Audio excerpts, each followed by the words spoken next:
Today we will be looking at the snake plant. It's maybe not. It was a bit discoloured because it'd been sitting in the hot sun and not been watered for about 2 weeks, which is not very good. Though, it does... What does it use? It uses... Oh my gosh, the dogs. It uses... Where's my notebook? I have it written down, I swear. It uses cressulaceina acid metabolism, which allows them to withstand drought. They also have little, well, you can't see them because they're microscopic, but they have little microscopic pores. What are they called?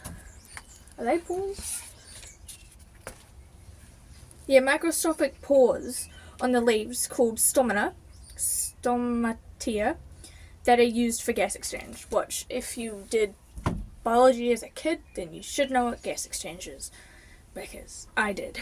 I just watered it, so the soil is quite moist, but it's a quite a lovely plant. It can grow up to 2 meters tall if given the correct conditions. What does this say on here? Yep, a bold evergreen, fleshy, lance-shaped leaves.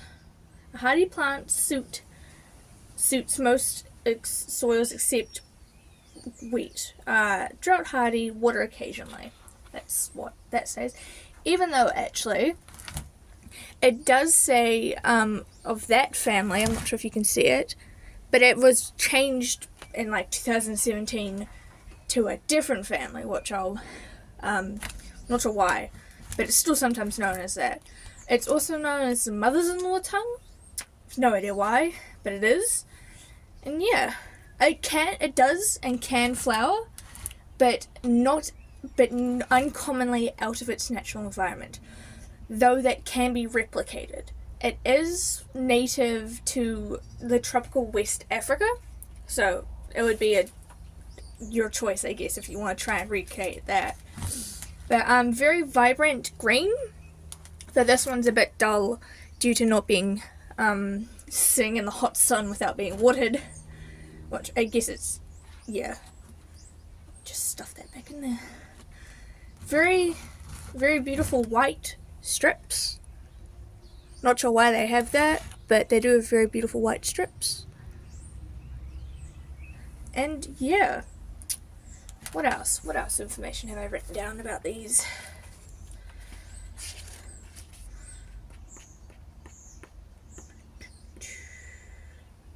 I don't have anything else. Yeah, it reaches about 2 meters. The flowers are a greenish white, I've heard. And sometimes when they flower, they can either be sticky, fragrant during the night, or not fragrant at all. So it just depends on what you get. I've never seen this one flower. It never has flowered, probably because it's not in the right conditions, though it does like the cold. So keeping it out of like blaring direct sunlight should do fine. This one hasn't lived in much sunlight most of its life, and it's grown pretty tall. It was about half the size when I originally bought it. But yeah, that is the... Oh, actually, that's not very good. See, it's losing its white along here, which is probably from too much exposure to sun. At least that's... because I believe that's a form of variegation, though I'm not sure.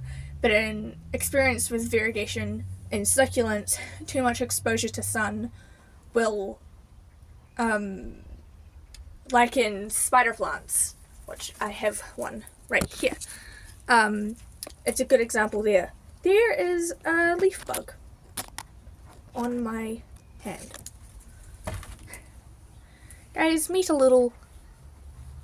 Oh, it's gone. It flew. It's sitting up over there. Can't really see it, but it's there. It was sitting on my spider plant. But spider plants, when they're left in direct sunlight, they'll lose their white strips. And yeah, not much information. See if I can catch that. I'm not actually sure what it is. I'll figure out what that bug is, and I'll put it in the description, because I like doing that. But yeah, that is this snake plant. And yeah, I don't really have any other plants to do videos on, unless you want to see some monkey monsteras. But other than that, I'll probably go on a spending spree and buy some more plants. So, yeah, that is this.